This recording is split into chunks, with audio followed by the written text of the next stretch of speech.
Freezing my ass off. It's actually cold out here today. Oh, nice. Hello, I'm Eagle Gardens 1 on Instagram, and this is fucking talking shit with Eagle episode 808. Freezing my ass off. Oh shit. Hopefully you guys have had a great day episode. Yeah, this is starting off well. I've got a great guest for us tonight. Show favorite, actually, Mr. Chef Joel. How you doing, Joel? How you doing? Doing well. Out here on my porch, a little rainy day, just ready to talk some shit.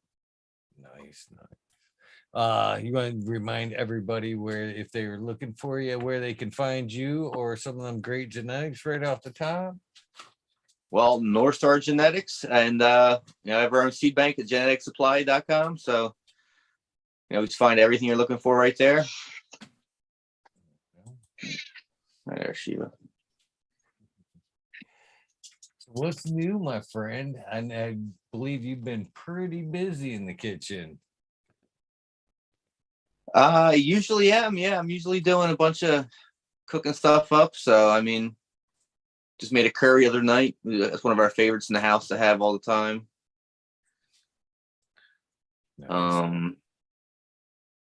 Kind of cheesed out easy today. They had the the chicken tenders at the grocery store already cooked $5 a pound. That you can't even cook them for that much. So I picked up a bunch of them, made chicken tender wrap today for dinner.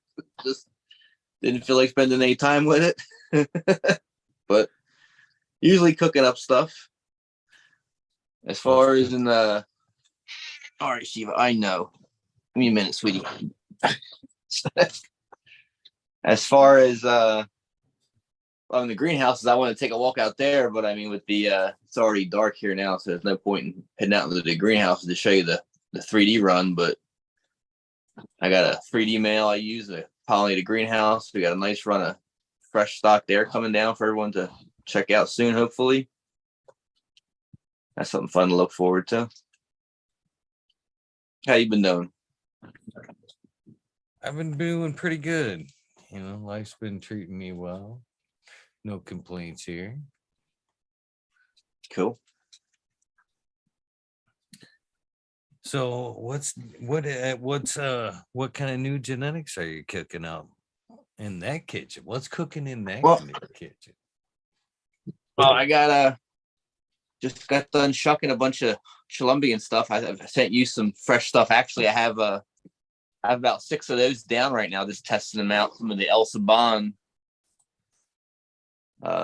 This is a little nugget with some Phantom Zone and the Apollo 13 times Alcatraz.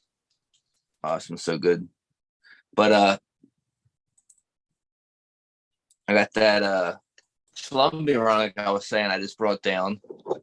So I got some of the El Saban, which is a skinwalker crossed with Colombian. And the skinwalker is something I popped, I guess, about a year ago. That's Mac 1 crossed with lethal injection. The Mac 1's pretty notorious for not being quite a yielder for seeds. I only had, I got maybe 2 dozen seeds out of it. I didn't have very much out of the little plant, so I just popped a bunch of them to check it out. I have one that's just really interesting, unique phenotype that I decided to hang on to and pollinate. So see what happens with that. Cross with the Colombian. I think it's gonna be pretty cool. If you want. What's going out in the greenhouse this year? Well, I got a couple little hoop houses side by side. Right now, I have the third dimension male seed run. I got 20 plants in there to pollinate it out. I lost 2 of them. Had damn mice come in there and chew the stems out. Of course, they went and zeroed in on my Apollo, and they killed the Apollo. I was going to have a nice Apollo back cross made with the third dimension male, but that's not going to happen. So that got killed off, so I have to wait to do that another time. And I had what else I had killed? I think it was a cherry pie killed off. But anyway, so I got 18 nice looking plants in there. I think it's going to go another maybe 5 days, and we'll try to take it and harvest it right before this. We got some heat coming next weekend. We get really hot. I'm going to bring them down before the heat comes, because they're about ripe. Otherwise, they're just going to be suffered out there looking like shit, and I'll have to go into a hothouse greenhouse to cut them down. So I'll get them to cut down before it gets all hot. Let the heat kind of sterilize the greenhouse out a little bit and bake everything out in there. Just make it hot in there. And then next to that one, I have a run. I just started flowering. It's just for smoke.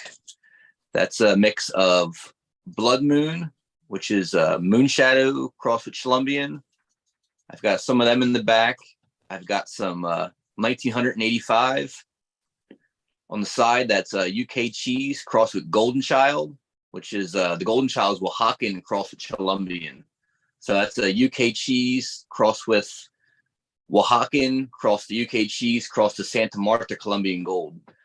It's really sativa leaning on the leaf structure and all, but it stays kind of squat. Doesn't stretch out much during veg, and when it stretches out more when it flowers, and it shoots out kind of just stays bushy and just kind of like it sprawls outwards. It's how it kind of tends to grow. Real good for like a scrog grower or something like that. It's going to really vine it all out. It'd be ideal for that.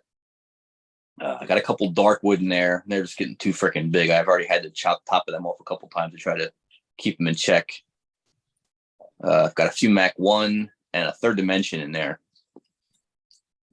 Yeah, what is the Oaxacan strains there? Do they show a lot of that in the crosses there? Because I remember in that Uva strain there, man, that Oaxacan shined through, and them things were just three literally just donkey dick spears is all Uva was. So do they show that the other strains show kind of that Oaxacan in it? It's much more of it's actually much more of a like a cheese leaning structure to the buds and everything, more of a skunk structure to it. It does have some added sweetness and a little bit of hints of like a mango pineapple kind of thing from the Oaxacan added to it. So it's like this funky pine resin, deep woods with a little sweet fruit in the background. It's really interesting. And at the same time, it's not like it's the fruit's kind of sweet, but it's also, I don't know how to explain it. It's kind of it's dry, it's like a champagne. Cuts through more of a dry feel on the tongue. It's not as wet. So it's sweet and in fact it's a fruity thing, but it's dry, not sweet, and like so it's a different kind of a texture when it comes across your mouth. It's a little different. I don't know. The Third Dimension is the one I have in there was one I have been selling clones of on Genetic Supply. That one's similar to the keeper I had back in 2007. It was real nice, kind of like a coconut curry, soft pine tree, kind of a weird fermented fruit kind of thing in the background, all mixed together. Got a bit of a spacey high, kind of, energetic, but not focused enough. It's kind of like you're kind of like a little scatterbrained a little bit. It's kind of good for like a Saturday afternoon when you just kind of don't do anything important. You want to just goof off and fuck around for a little bit. Or if you're doing a really boring task, it makes it a little more fun. Might take you a little longer to get it done, but it'll be more fun. Scatterbrain's not a bad thing. Scatterbrain's not a bad thing at all. Some days. This is what I'm smoking right now. To me too. This Phantom Zone.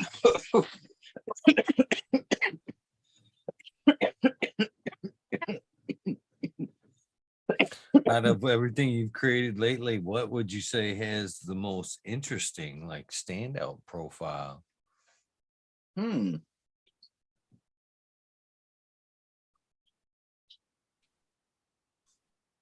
Well, I gotta say, I've at first I kind of didn't think it didn't seem that unique. It seemed very dark wood heavy. It was the Mahogany Divine, the dark wood crossed with the Dirty Little Secret. At first, it came through. I kept tasting it. It tasted very dark wood, which is, I still like that. It's very limey, train wrecky kind of thing going on. But I noticed as letting the LED run I have in there, I have some batch of that cure and let it cure up a little longer.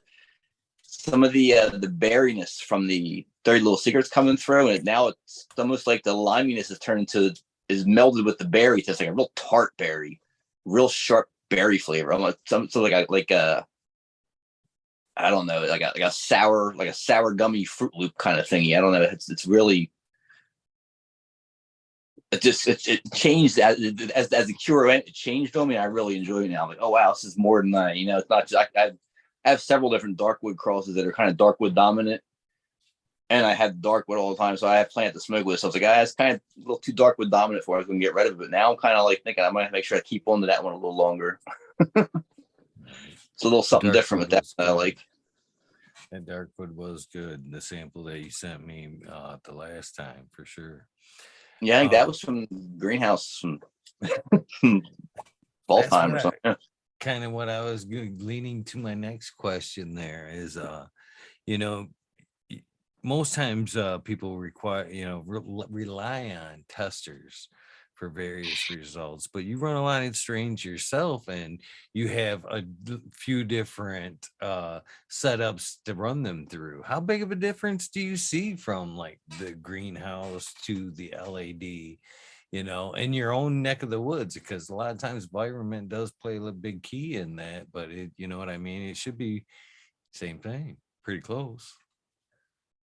Yeah, I mean, as far as the way the plant looks, you could take the same plant and grow it under LED, stick it in the greenhouse, and then just stick it outside, and it's going to look different down the line, just because all the different environments it has to deal with, and it grows a little different for that. But I mean, when you're rolling up and smoking it and everything, you're going to still get the same, relatively same type of plant, the different intensity levels and so forth, but you're still going to get the same, you're going to identify as the same thing. I think in general, I like the LED indoor stuff. Sometimes it's not quite as, I don't find it quite as, doesn't seem quite as strong sometimes as stuff growing under sunlight, but it seems to have a really high terpene value. I think a lot of that to do is with the intensity of the sunlight burning off some of the terpenes off the plants, possibly, or even the how hot it gets out here with just the temperatures and so forth. And it goes the same with the outdoor, with dealing with extra environmental, issues. You do you rinse your buds off? Do you not rinse your buds off? Do you just smoke the dust that's collected on them? Everyone's got a method of what they, how they harvest their outdoor, but I mean, I frankly, I don't smoke much any outdoor at all, just because I think you probably have to rinse them all off to get any kind of dirt out. To be honest, I'm only about 1.5 miles, 2 miles from a freaking quarry. So I have dust in the air all summer long. So if I did a lot of outdoor harvests, big ones, I'd have to do some kind of rinsing process to be able to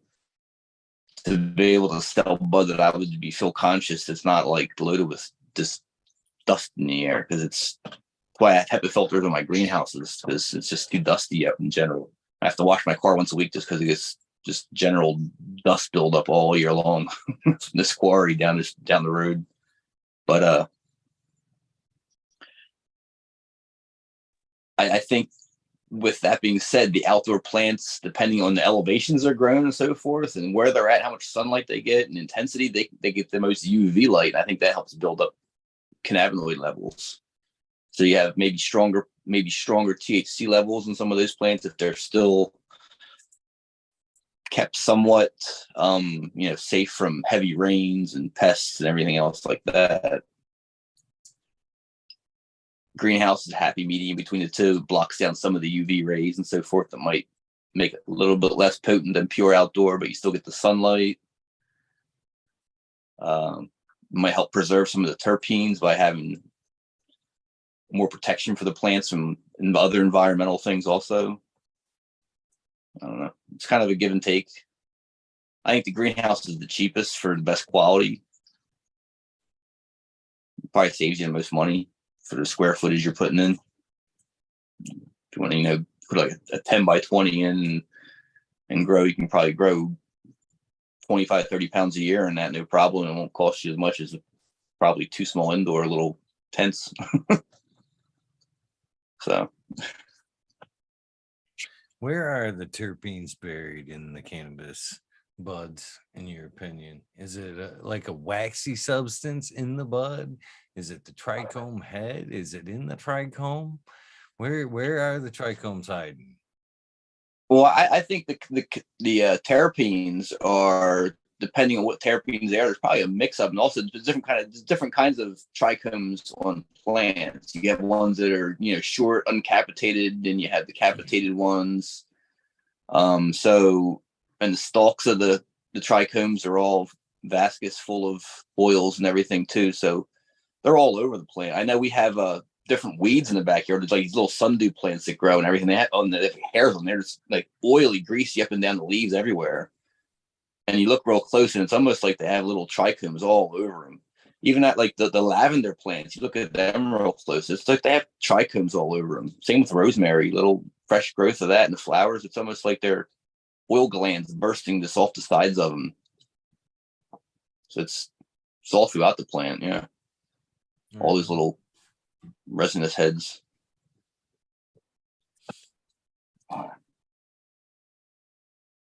So do you think that as we breed up with the THC that we're losing, it seems to me like a plant has almost so much ways to use energy, right? So if it's producing so much energy to the trichome production, is it losing out on other, production in other ways?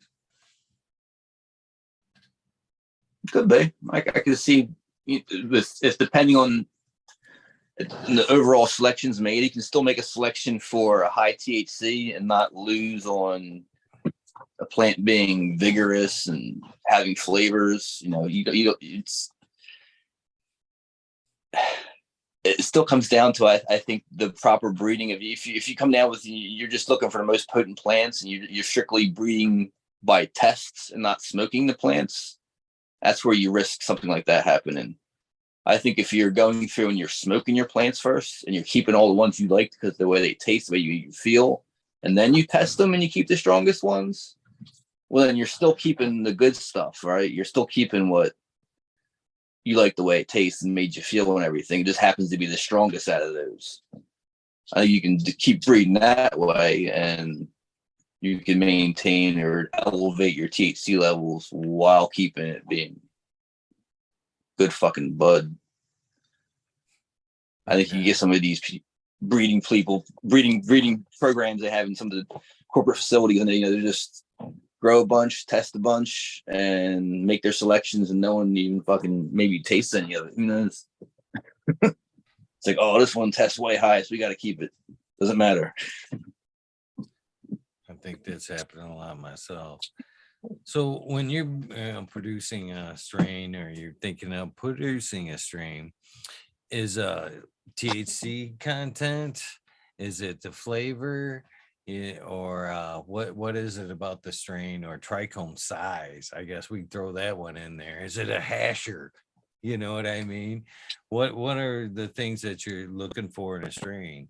I know, obviously we're looking for the unicorn that has all three, but what are some of the determining make or break factors, or put them in order? I guess. Well, there you go. Yeah. Definitely. I mean, I like starting off with a flavor. If it's not something that I like the way it tastes, and I don't care how stoned it makes me or how much it yields of any sort, it's going to be something I'm just going to want to get rid of. I'm like, all right, I made a bunch of it. I just want to sell it now, get rid of it. But then at the same time, when if it doesn't taste good, I feel shitty selling. I'm like, this is some crap. So I just can't go for just potency. So that's why I have to go with flavor first for sure.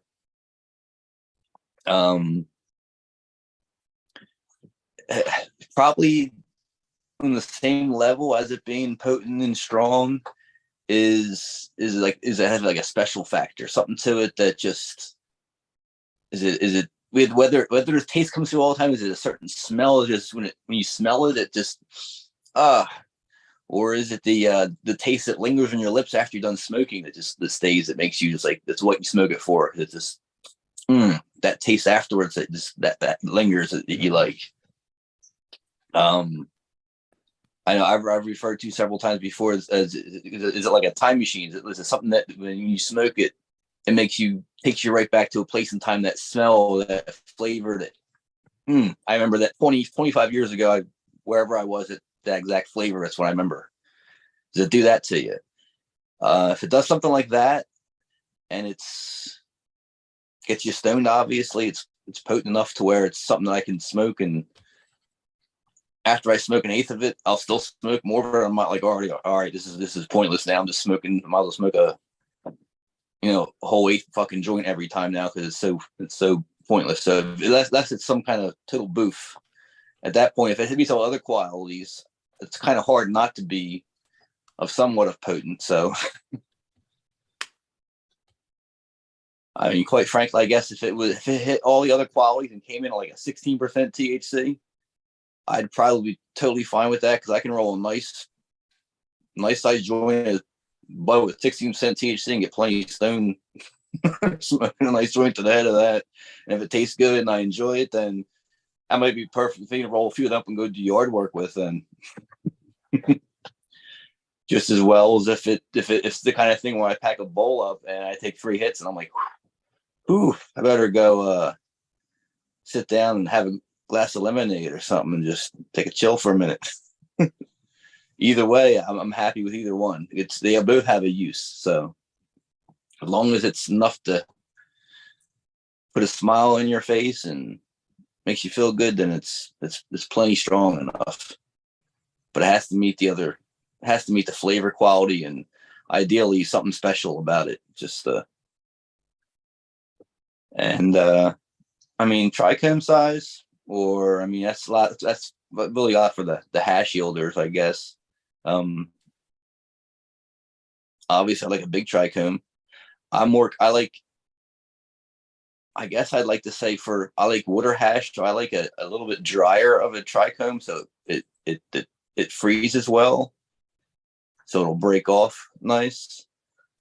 Some of the strains I had, like the Moonshadow I have, it's resinous as all hell, but the resin does not freeze well at all. It does not. It's such a low yield when I get an ice water hash extraction. Nothing comes off the plant. I have to have it hydrocarbon extracted to get any kind of purpose out of it, because it just doesn't give this shit up. It comes out of the freezer and it's soft. Thin head trichomes, if you will, maybe. Say what? Thin head trichome. Maybe they aren't as it might be a real thin membrane where it's just oily from the beginning. Doesn't really get crispy or stiff or brittle. I guess is the best word. Brittle, for sure. Some strains are definitely like that, 100%. So you've mentioned a couple keywords of the next question I was going to ask. All these years of cannabis, they've got to be full of some good times, good feelings, good smiles. Out of all your years of smoking, what have been some of your memorable moments? Maybe a sesh with somebody, a place that cannabis has taken you. What are some of your memorable moments in cannabis? Oh, geez. I mean, it was pretty, I guess when I moved to California, like 2007, it was pretty crazy from the start. When I first moved out here, I mean, we went to because I already had at that time we had a little pipe filter business. We used to hook on the end of our pipes, filter out your hot cherry pulling through and stuff. And we had moved out here from New Jersey to sell the pipe filters and everything. And And because I was growing in New Jersey, and of course I had state troopers living across from my house. That wasn't working out too well with having a small little, even a grow tent in my house. So we had to get the hell out of New Jersey. That wasn't cutting it anymore. We had to get some place where at least like we could have at least a grow our own and everything. So shit, yeah. I mean, went to came out here, went to a marijuana film festival right away. I met up with Brett from what the hell is the C company now? Kia Kush made. Christ. Apathy. I feel horrible. I can't remember his name.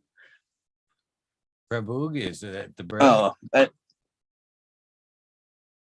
anyway, yeah. Anyway, so met a bunch of heads up there at that event. It was a High Times event. Met people there. We had already done before we moved to California. We actually had done the High Times Cannabis Cup in Amsterdam, and we had met Sub. Actually, our booth was right across from Milo. That's the year he won was his cheese. That was in 2006, I believe, was the year we were there with that. I mean, I had met everyone in Amsterdam that year at the Cup. Soma, Aaron, Arian, good boy. Don and Aaron from THC, from DNA, and Adam from THCs. Met all them. We were selling our pipe filter up there. Met Sub, rode home on the bus with Sub. That's when he had the short haircut and everything. My wife was like, "You're talking to that guy? He's probably a cop." I'm like, "He ain't a fucking cop. It's Sub cool." I'm like, "You know." So so we got out to California and talked to Sub. I came out, drove up to Oregon, met up with him after the film festival. Shit, I brought back seeds then from there and started selling seeds in California for TGA. Started being the sales rep for California. Then we went to Egle's birthday party. Had a blast up there. Met a bunch of people. Actually, I think we actually went to the birthday party the first year before that. First year we moved out here, even before the film festival. We didn't know anybody. We knew one person out here we had met, and got invited to this birthday party. I mean, we've only met Eddie Lepp at the Cannabis Cup in Amsterdam in that November. It was like the following September we were out here, and went to his birthday party. And that was like, coming from New Jersey, we had just moved out. It was like totally bizarre for us to see like a party at someone's house that had like booths set up. People were vending shit. It was like all kinds of shit going on. He had a parking attendant going, and the whole deal. It was a crazy ass party with like 200 people, 300 people there. It was a blast. But I don't know, if the first couple of years the whole thing was just a crazy, insane blast. When I look back at it now, of all the people that I had met that are in the business and everything, I guess that's, I mean, I have to like, I guess, not be so stoned and really sit back and think about when everything took place. But it was a whole blur of going to a bunch of different local events up throughout Mendocino and Humboldt, and then this couple first cups. We organized a couple first cups with TGA down here in California and everything, and it was a lot of crazy shit going on. What is it, Shiva? Curious to know what was playing at the movie marathon. Playing at the movie marathon. Yeah. Didn't you say there was a marijuana movie marathon? Isn't that what you said? Oh, the Marijuana Film Festival? Yeah. I don't remember. Well, one movie was called Trips. They were like a couple independent, like cannabis or drug themed type movie things, but for being a marijuana film festival, right? This was a High Times event. It was up in Upper Lake. We had a booth. There was like 7 other booths. It was like at like this campground. It was like 30 people walking around hanging out. It was like real cheap. We could spend the night, and they had a place to spend the night, and it was like a uninsulated tough shed with like a cot in it. I was like, "I'll drive home, thank you. I'm gonna go home for the night." It's only like an hour and a half away. But yeah. No, I don't remember what they had other than that. It was wasn't really anything that anyone's probably ever heard of. I don't know. I do remember the one movie was called Trips though, but I don't know what that was even about. It was like it might have been a documentary or something. Yeah. What would be something if you could add cannabis to it these days and go do? What would it be? Would it be like golfing? If I could add cannabis to it and go do it. Yeah, whatever it is. It's a good question. Think about that for a second.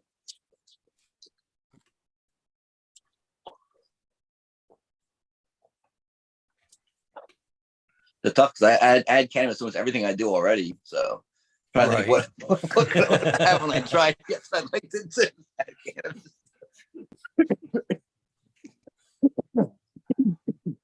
I mean, it goes with everything. Yeah, so I guess that's pretty true. We do find a way to sneak it in, no way.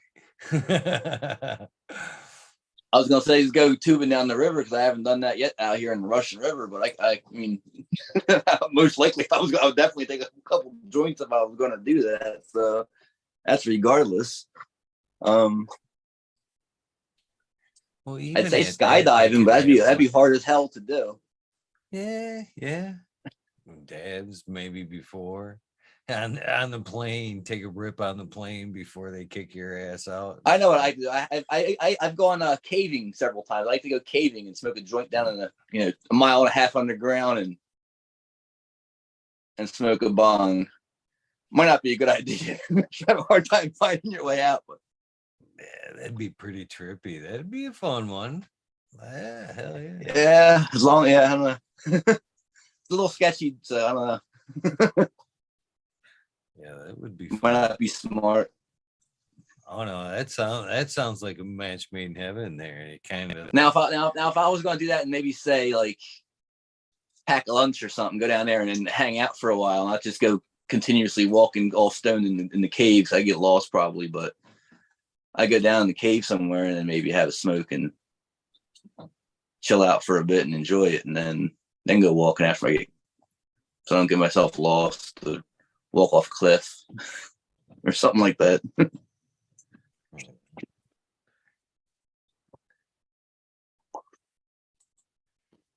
So you brought together quite the banner over at the Genetic Supply over there. What made you want to kick off that effort to support the other fellow breeders and, kind of put them all under one umbrella? Well, we're trying to get just a couple smaller breeders. And we got Groundbreaking Seeds. They're really big fans of Sub for years. They've grown a lot of their stuff, and they're working some of that line. Been friends with Badger out here for a while. He's actually recently moved to Texas, but still carrying his line.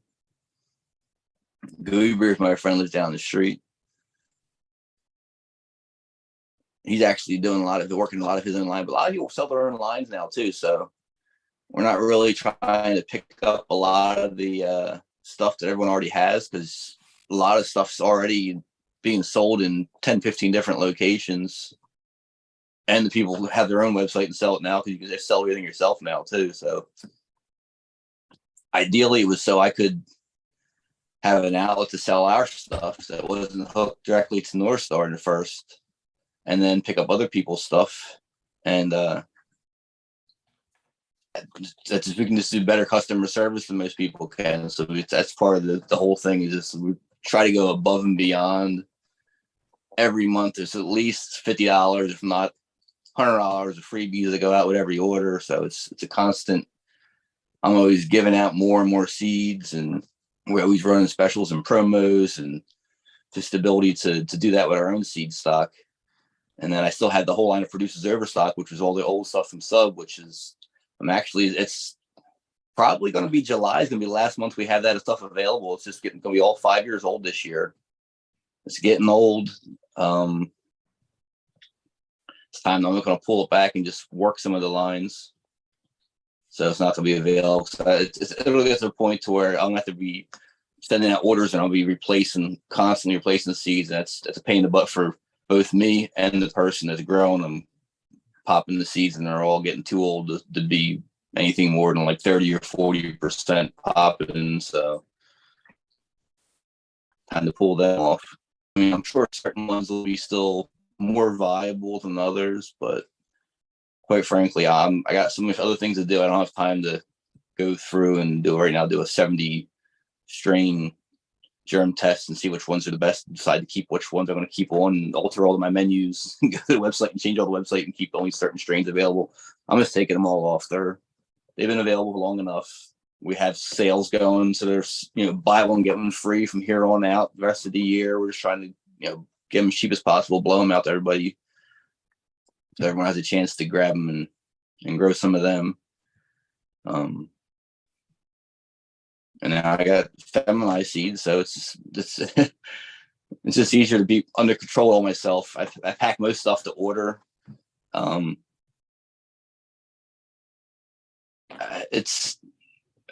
seem to still, I get more, I have more people, I have more complaints about germination and problems when it's every time it comes from some other place I'm selling the seeds from.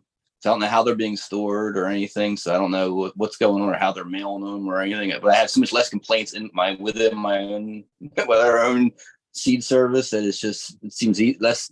I have service less complaints within in-house stuff than I do from wholesale orders. So we've pretty much stopped wholesaling everything in the past year and just keeping it just in-house. And we'll see how the economy and everything's going, but maybe looking to expand. We'll pick up a bunch more smaller breeders next coming year, hopefully. Add another slot more breeders onto the list. Ones that don't really maybe have the I don't know, the eyes on them to get their seeds out there enough or something. But I got to see some good plants and stuff. Right on. I appreciate that as far as like worrying about the stock, because I'm always leery about that shit myself, especially the places that you can get the singles and stuff like that, the 1 or 2 seeds of this, 1 or 2 seeds of that. It's like, how long has that stock been around? So I appreciate the fact that you worry about that kind of shit. I much rather be in total control of it. From basically, it goes from my main stock, it comes out, gets packaged to order, and then out. Most stuff's not even pre-packaged, so it's just coming out of this main stock and then going out to order. Nice. It's the least amount of handling is going place on everything. So I heard you say you were going to do away with the wholesale. But would you be willing to work with larger farms on a wholesale type thing? Probably. I mean, frankly, I would like to be able, once we pull all the old TGA stuff that I had made off, it would be great to find somebody that's really serious about doing a justice to some kind of flower production. I know Clover in Oklahoma has got some kind of a lot of I think it was Colorado, I forget. Anyway, with the Hall of Dank, he's got a lot of TJ stuff going. I can find somebody that really wants to expand on that and do a whole line of the work and be able to take a large swath of each of the strains and do a large hunt and find a nice selection to make available to everybody. The whole problem with it now is it's just the whole way it's just everything's broken up by state and everything. It's kind of shitty. It just can't be like someplace growing it and then spreading it out across the nation. But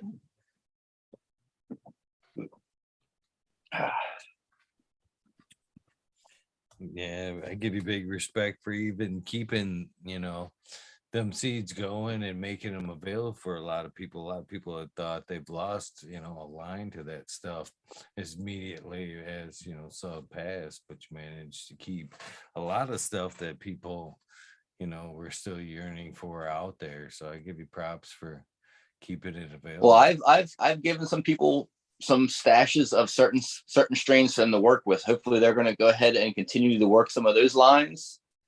And then I'm going to work a few of the lines too to keep them going. So we'll try to maybe not have everything. We'll try to have a nice varying sampling of everything. So you get a little taste of a nice variation of the different flavors. And that's going to take me a couple of years to get everything sorted out that I want to put out there, but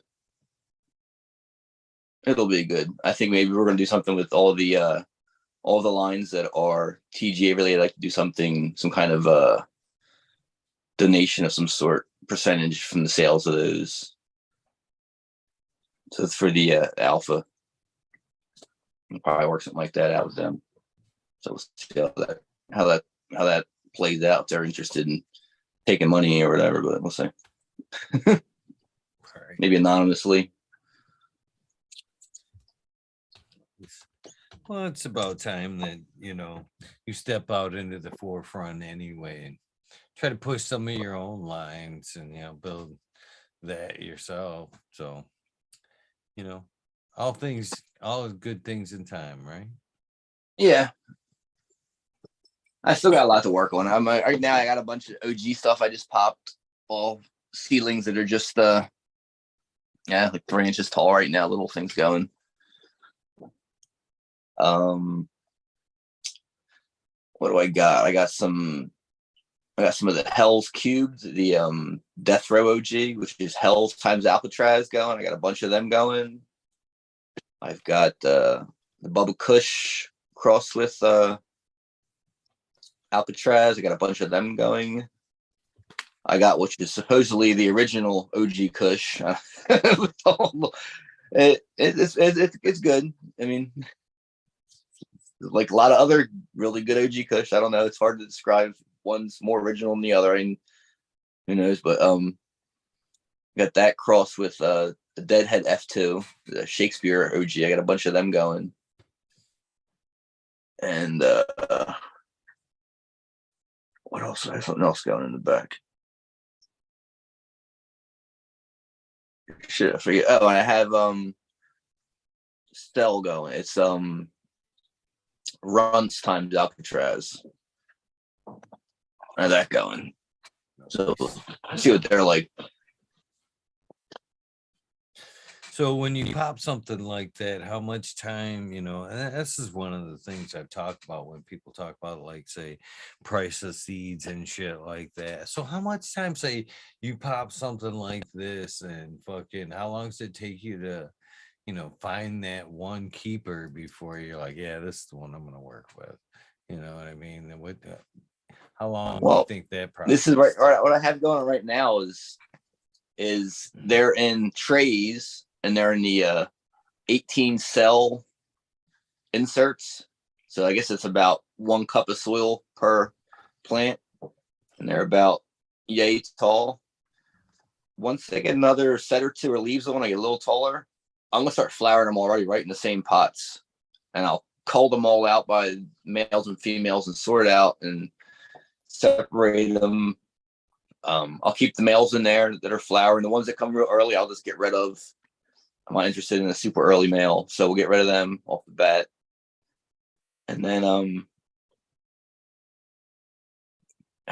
I'll flower the first run. Usually you can usually, even from the little plants, if something's really like, wow, that's really good, it's really good, it's really good, and you go back and you harvest and you taste it, and it's really good. And when you grow it bigger, next time you plant it again and grow it bigger, it's still really good. So it's usually when you make your selection of what you think is going to be the best based on the little tiny plants you're bringing in. I'm going to re-veg all those ones, the ones I think are the best plants. After I flower them out and maybe they finish off at about a foot tall. I'd harvest like the top half of the buds, maybe an eighth of each bud or so at the most, usually all I get off of them. Make my selections. Whatever the best flavored ones are, I'll keep the best 1 or 2 from each of my strains that I'm hunting through, crosses that I'm hunting through. Usually, whatever one I think is the best, when I save out of them, it's usually the best when I go to plant them again to a larger pot to taste it. If it tastes better when it's grown full size, I narrowed the selection down. So it's usually within the first, right at the very beginning. But there is always sometimes sometimes there has been where the plant that really smells that good, the flavor doesn't translate quite over. It might be off-putting or something. But that's more just personal taste. I think I'm a little picky with certain things. If I smelled a certain way, I expect it to taste a certain way.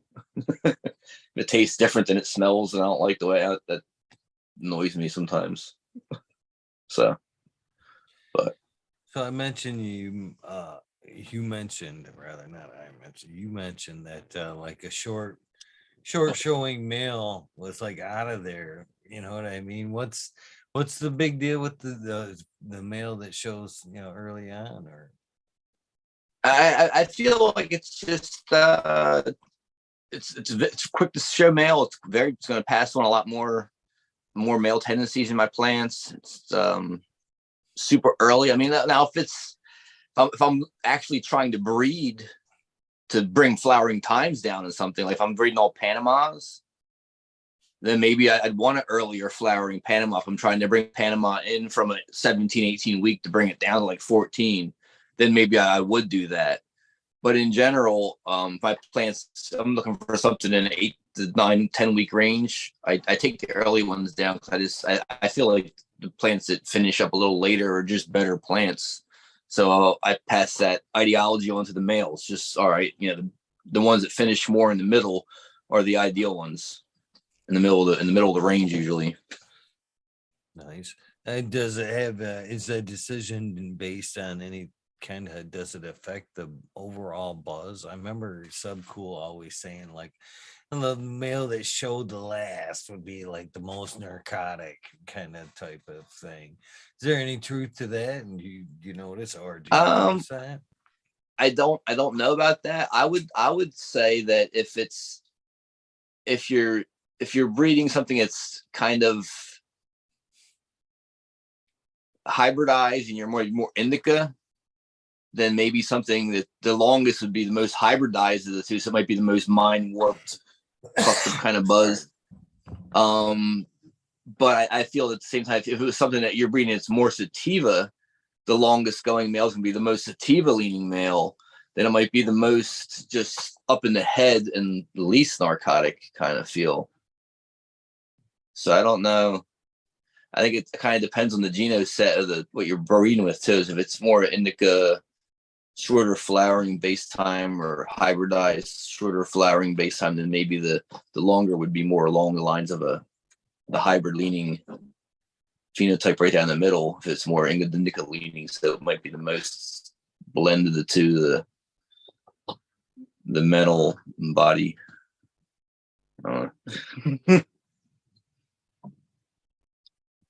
I've never actually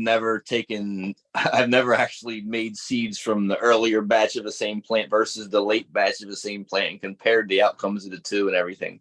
I guess it'd be interesting, but I need to have like another whole other property somewhere to have more places to just start making, just doing random tests of things to test things out with. I have kind of a limited space, so I kind of just stick with what I've been doing that seems to work and keep the best stuff what I think's the best. There's no doubt that it seems to be working, my friend. No doubt there at all. So when you do spot a male, is he at this time, with the experience you have, are you able to identify that male in that first run, or do you run him out? How do you actually source that male?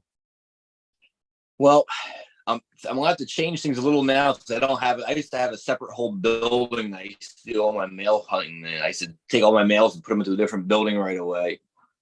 Let pollen fly wherever and mess around and flower everything. And now I'm all confined to a smaller area with a small little tent with a filter on it. So I don't have quite as much room to transplant the ones that look the best and flower them out, or so forth. So It's well, it's going to be the same method. It's just going to be condensed. I'm going to have to basically just move them aside and flower them all out.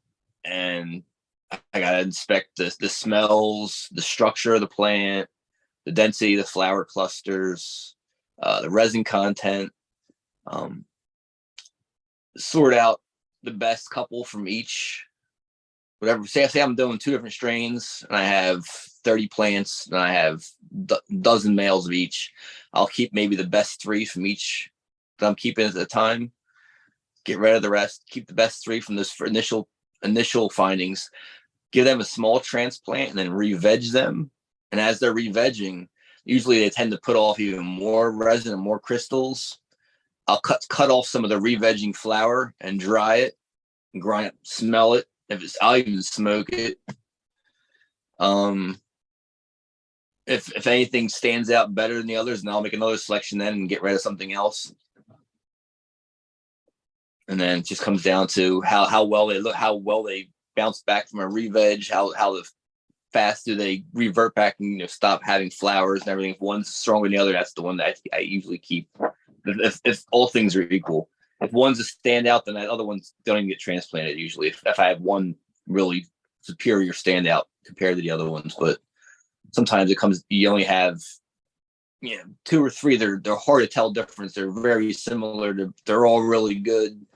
They all fit the bill. If it's aligned somewhat uniform, so I kind of go by how well they bounce back from a re-veg and the things that way forward to make my selection. And then obviously, after you've actually made seeds with them, if the prodigy is good, then it's a keeper male. If the out prodigy is like, the stuff I made with that seed, you have to use like the UK cheese or a sour strawberry plant that you've used for multiple different things that the outcome, what you get with it. And if that male cross with that female all of a sudden is less whelming than it should be because what that produces normally something fantastic, then it's got to go.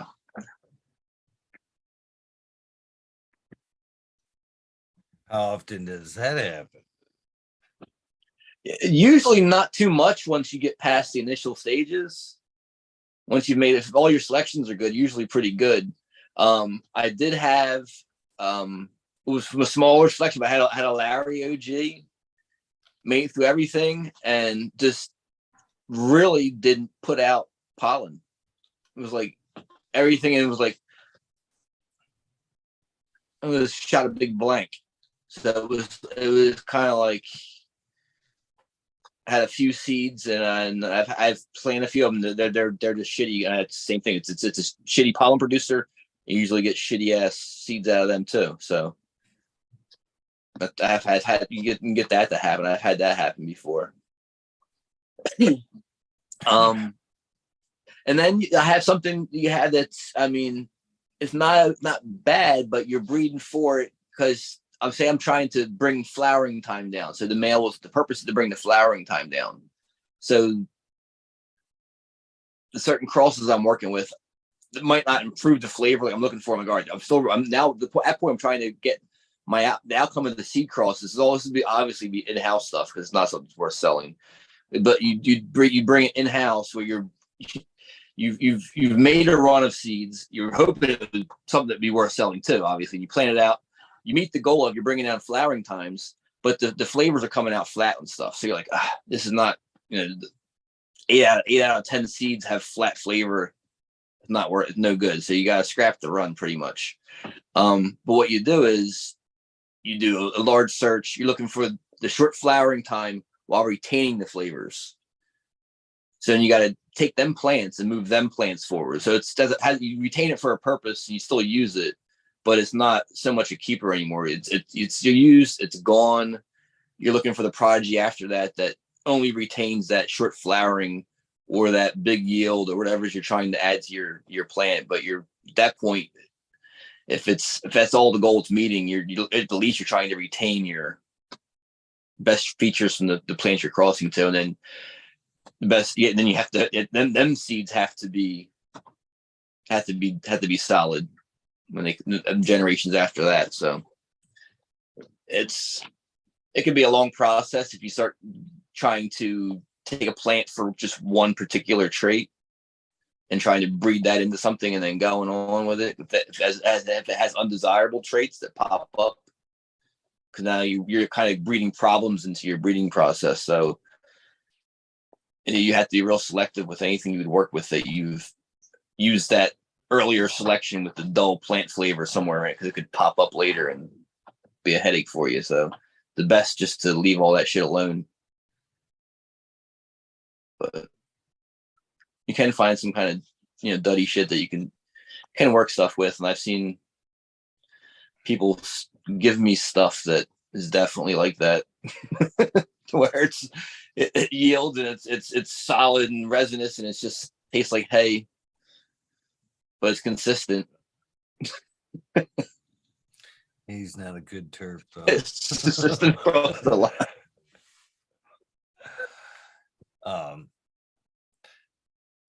Yeah, he's not a good turf at all, but yeah. Or it's got a little bit of flavor, but for the most part, it's kind of dull. But it's a consistently. It'll be a short flowering, squat, resinous cola going across. It yields nice, but it's just not so great. I mean, people are proud of it because it's just beautiful right down the line. It just all looks like nice big frosty colas. Well, it sure does, and it's kind of mids. Just mid colas. It's not nothing. I guess if I had nothing to smoke, I'd smoke it. But I have options. I'd rather not. So why not smoke something good? So help me understand the need for breeder cuts. Oh, it smells so good. What you got there? Oh, the Phantom Zone. So much Apollo in it. It smells so good. Keep me awake, actually. You're actually got to past my bedtime. I'm old fart. I go to bed early. We're only old as we feel, my friend. Oh, sometimes. Yeah, there were some random days. I'll admit that myself. So I guess and the question was, if you can help me understand the need for these breeder cuts. More and more genetic suppliers are talking about, just certified cuts and stuff like that, or breeder cuts. For one, is that something we'll ever see from Norstar? I got cuts right now on genetic supply website that are from my seed stock that I started to seed. My selection, the cuts available isn't any more breeder certified than that. True that. Well, actually, every clone we have available on the site is from seed stock that I've started that I bred. And it's basically stuff that right now, like I have the Blood Moon. I had just made an S1 line with it, a whole feminized line coming out with that in July. That's available right now. 1985 is in my greenhouse. The Darkwood's in my greenhouse. The Blood Moon's in there. The Third Dimension that's in there. All those plants that are in my greenhouse are the same ones that are on the website. So it's same stuff I'm growing for myself this year. Nice. So I that's pretty breeder select. But right I mean, there. As far as important, I mean, I guess if the idea is they're going to try to charge a lot of money and sell it to somebody that's going to spend a lot of money and buy clones and open another business with them, I guess it's important for them people. But for myself, I'm less concerned with what the clone is, but how good it is. I'd rather have a bag with a little bud in it of the exact same clone that I want to plant and love that, as opposed to having a plant and just says it's some fancy new whatever and it's certified by whatever and it's $1,000 because of that. Great. It could be that had the fanciest name and everything, and it comes out like I'm smoking hay and Play-Doh or something, and I don't like it. So I like to have the bud or something if I was going to spend that kind of money on some kind of certified planter. So I want to actually give me a piece of bud that goes with it, so I know exactly what I'm going to get. Nice. And I agree with that 100%. You should be able to, be tried and true a little bit. But that, to me, I wonder because I see like cuts like you're saying thousands of dollars for the cut, the breeder cut, and breeder select cut or whatever. And I always, what makes me wonder about that is because a lot of times that there's the cut, and then there's everyone's breeding with it. That's why it's a breeder cut. Everyone's breeding with the same cut. So why make the cut available? It's almost one of these things to me when I think, all right, the cut only, or a breeder's cut is just one of those things because they know that the stock is so diversified that, you know what I mean, they offer, well, this is what I want it to be. You know what I mean? This is the vision.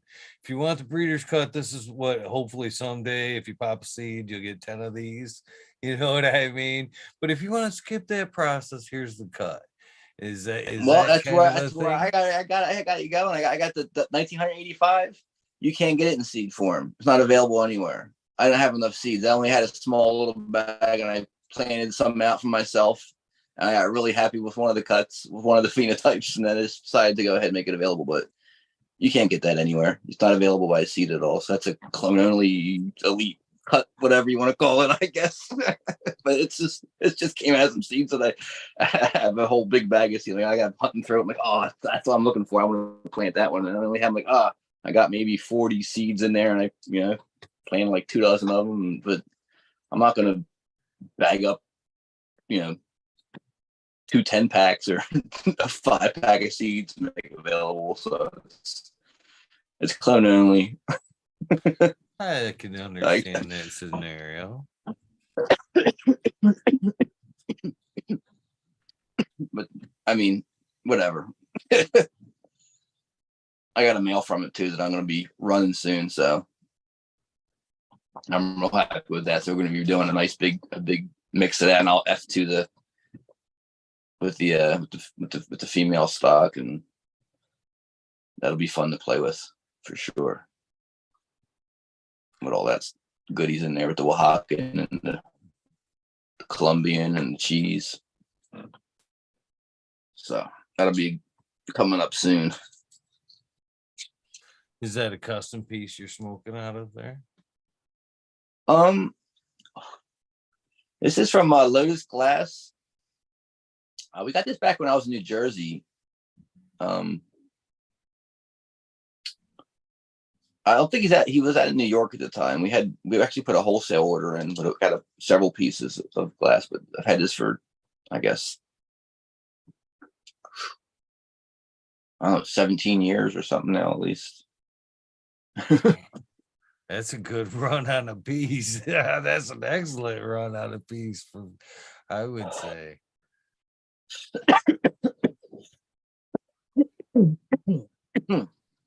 So what else have you been up to, and all your fans been up to? What kind of stuff's going on?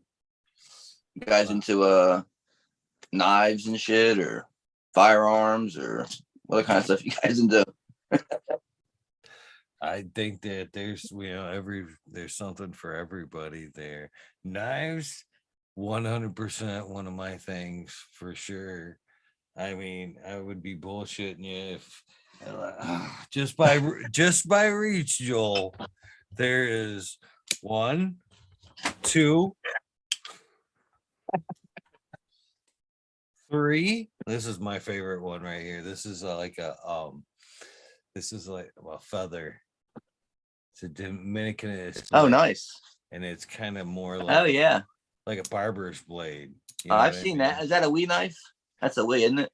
Yeah. Oh, sweet. I like that.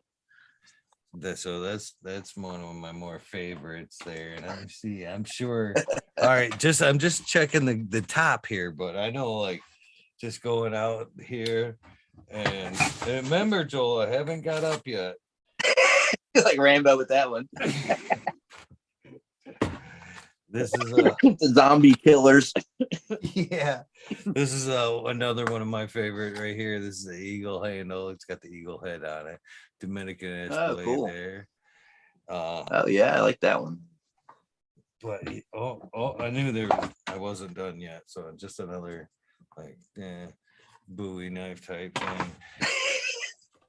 So and this is just like the office, you know what I mean? I actually have a pretty big collection. Just in case you need a knife, you have something close by.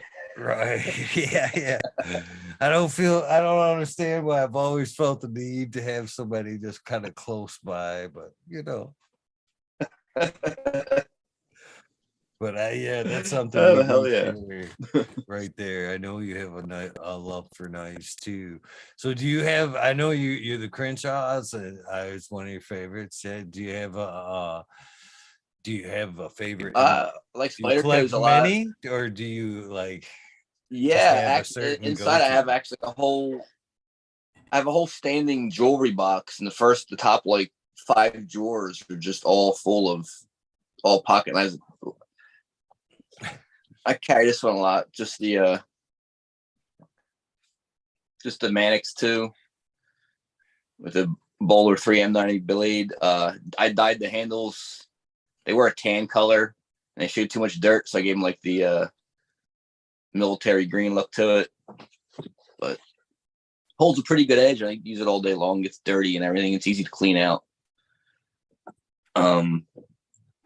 But I got a whole slew of knives in there. Yeah, I actually just got a new sharpener for my birthday, so I have to go through and go sharpen a bunch of knives because I have a tendency of they start getting a little dull. And I put it aside. I go grab another knife. And now I have like several dozen dull knives that need to be sharpened, and just been sitting for a while because they've been too dull and I've been too lazy to sharpen them. I need to get to it.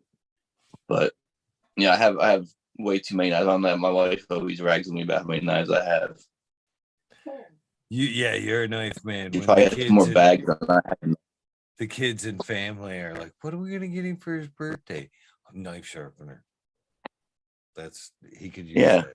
Yeah, you're definitely a knife. I always use a knife too. I think we share a little bit of I like the jewelry box thing that you're kind of like fashion savvy with them and shit too. You're like, which one's gonna go with this pair of pants? Probably this one. I'm gonna which this one's the most functional for what I'm wearing. Yeah, I dig it. How I accessorize. Hell yeah. So when did you start? When did the love for knives start? I guess is a fair question. Oh God, I was young. First grade class trip. We had to Wheaton Village in Millville, which is a glass blowing village in the 1800s. They still did glass blowing demonstrations there, and it has cool ass museum with all glass and all kinds of cool stuff. They had glass pipes there from back in like 100 plus years old. Really cool ass stuff. But anyway, in the gift shop, they had a little penknife, and I had $20 with me to go to buy stuff at the gift shop. They had like penny candy, all kinds of miscellaneous bullshit. I didn't go for the bullshit. I went for the knife. I went for the $11 little pocket knife, and I bought that little pocket knife. I was at school. Got myself a knife. I was like, oh shit. Bought a knife in school. Had it. Back in the teachers didn't even care that you buy a knife. They were fine. Don't stab nobody with it. Whatever, you're fine. I was only in first grade, and I loved that. And after that, my grandfather got me one for a little Swiss Army knife for Christmas. And then I started collecting some little knives when I was younger, and then really didn't collect any kind of knives after that of any sort that I can think of for quite a while. And then just went and I needed a new knife for some reason. I got a knife, and next thing you know, it's like, I don't know, like 80 knives later. Just buy knives. Just I like it. I haven't bought any knives in a while. I'm gonna put myself. There's so many other things I got to take care of before I buy more knives. But the list I want to get is like 2 arm long of knives I'd like to have. But so just try to look anymore. It's too tempting. There was a time in my life where fucking infomercials, or at least in my area, had me pegged. Had me pegged, Joel. Fucking, I'd come fucking get done in the grill. I'd come in the house and I'd fucking sit down, smoke a joint, and flip on. Well, the TV was usually on, but that time of morning would always be the time for the infomercials. And the two, like, why I say they had me pegged, you may know this if you've been up late enough. The first one were like silver. The silver fucking infomercials, buy coins, buy bars. I was into that. So they fucking had me kind of like one ear on it while I'm like smoking that wind down joint. And then if I was like fucking up still, at least I still got something. You know who was on next? The knife guy. That fucking sold like he would sell like allotments of knives and shit. Set number 50 today, you're gonna get like 10 of these. You go to fuck it with them. Oh man, I can't tell you how many times I got suckered into a few of those packs and shit. But yeah, so when you're out, like I guess in the candy shop, wow, what's got your eye? Is it the fucking sword? Is it like a multi-tool? Is it the coolest Swiss Army knife? Are you going functional? Is it sharp? Is it the blade? Is it just because it's a quirky knife? What's gonna make that decision if you had like everything in front of you?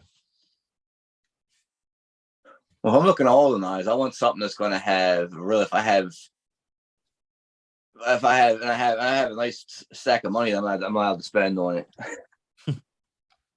I'd like to get myself something that has a nice around 3-inch blade or so, a nice full size handle. It's comfortable to hold. I like a nice finger coil. I like some kind of middle finger flick, thumb deployment. I'm not much into flippers at all. I go for a nice some kind of Damascus pattern, or I like good quality. I like Rex 45 steel. I like a high carbon steel that can get a patina on it.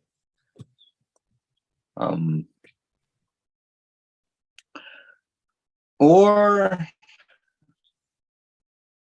I really go for a nice small, about 3.5-inch in a sheath, nice little fixed blade,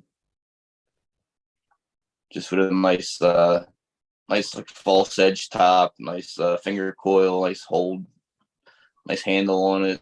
Maybe some kind of natural handle on a wood or a bone. That's done nice, not nice smooth. Something a little more decorative like that. I like that kind of too. Right on. Good choices, I would say. Very good choices. You collect anything? Something that I want to carry. That's not just something you're gonna throw on the shelf, large amount, just to sit on the shelf. I mean, like a nice, a beautiful katana would be great, but I'm not gonna like put a katana on my back and walk around town with a katana. I'll be getting tackled by the police and hogtied before long. People have a problem with that, probably. Some crazy guy with a sword walking around. Probably fucking lop off a toe or some shit, fucking playing with it too. Yeah, I don't have one, but I always like look at him when I see him. I'm like, ooh, that would be nice. Yeah. So do you collect anything else besides knives? I know I have a multi. My knives and hammers are my two biggest things. For a second.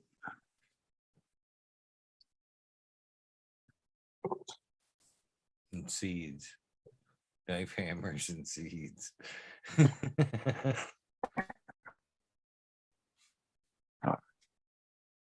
It shut off on me there for a second.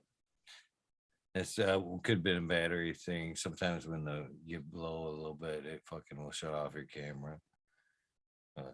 We're still here. Yeah. All right, cool. So it is. So I lost you everything. So what you saying? So what are some? Yeah, I like knives and firearms, and I like jewelry and gems and bullion, all kinds of shit, whatever. There you go. That's just something I'd like to ask you about is the gemstones there. I seen the one you posted up the other day. That's Yeah, super cool. yeah. I don't know. Years ago, I got into finding gems online, ordering gems, and I'd have jewelry made for my wife and my kids. But the jewelry store would take the gems in, they'd make jewelry with them. Now I got loads of jewelry. I'm actually interested in starting to learn how to make some jewelry. So I'm going to look into getting some, like, probably start with just silver jewelry, just some silver wire, silver, wire and stuff, and make some simple stuff to start with. But eventually get a little crucible and melt down and mold some rings and shit like that. That'd be pretty cool. That'd be really cool. So is it just gems, or do you do like precious stones as well? Oh, my wife's real into the stones a lot. I like stones too. I've collected them since I've been a kid too, like geodes and different things like that. But my wife literally has, like, she'll have in her purse, like, stones in her purse. She carries rocks with her where she goes, and she knows her rocks. Certain ones are certain things. I don't quite know what ones do what, but I like them. I like ones that look a certain way. Yeah, I like them sure. too. Tigers, I have quite a few. Oh yeah. But I'm right there with you. To pick them up, sometimes I have to fucking pick it. I've got a bunch like right here in front of me. Shit like that.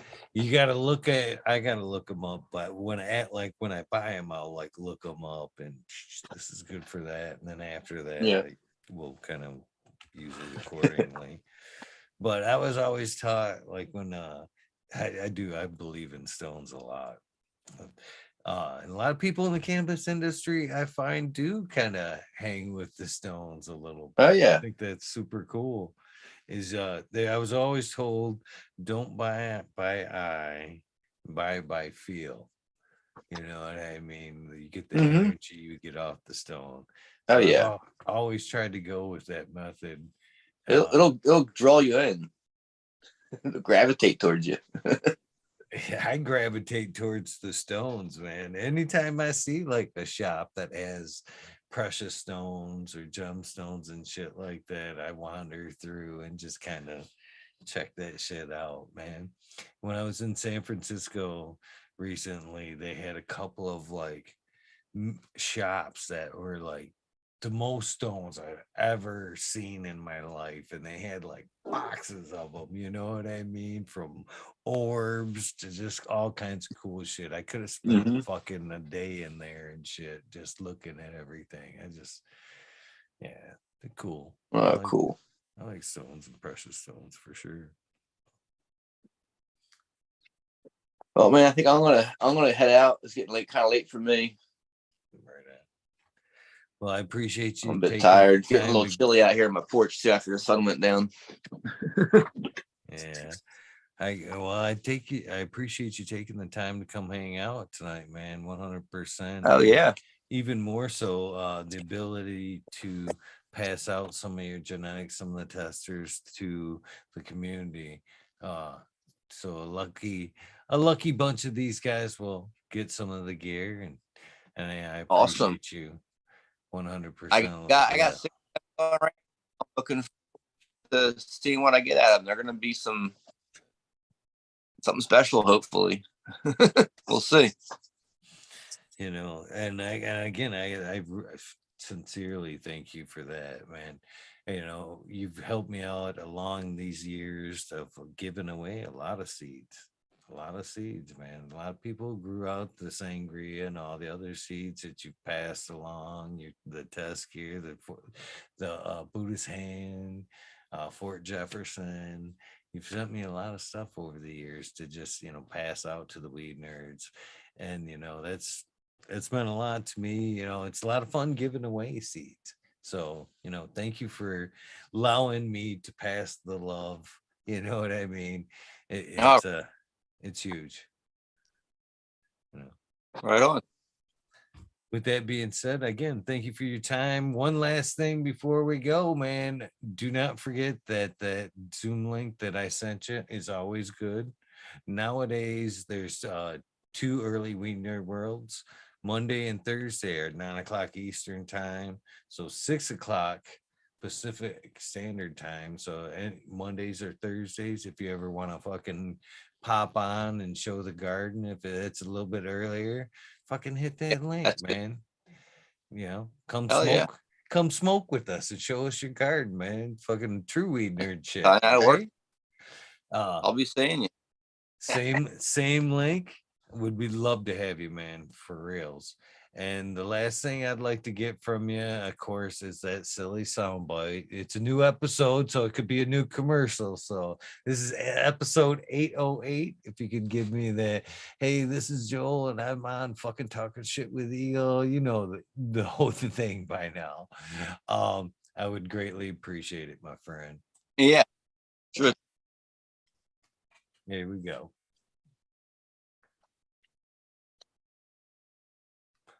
Hey y'all, what's up? This is Joel talking shit here with Eagle, episode 808. Check it out. Hell yeah. Thank you, my friend. You have a wonderful night, and hopefully we'll talk again really soon. Sounds good. Looking forward to it. Enjoy them seeds, everybody. Hey, yeah. Are you in Cali? You're in Cali? Yeah. Northern Cali? Yeah. I don't know. I'm headed to Cali soon. Maybe we'll. All right. I might see you sometime. Actually, see you, shake your hand. That'd be cool. For sure. Got my Santa for you. We'll have to talk about that. All right, my friend. For the rest of you guys, thank you guys for tuning in. Don't forget to do something nice for somebody. Random acts of kindness do save lives. We are out.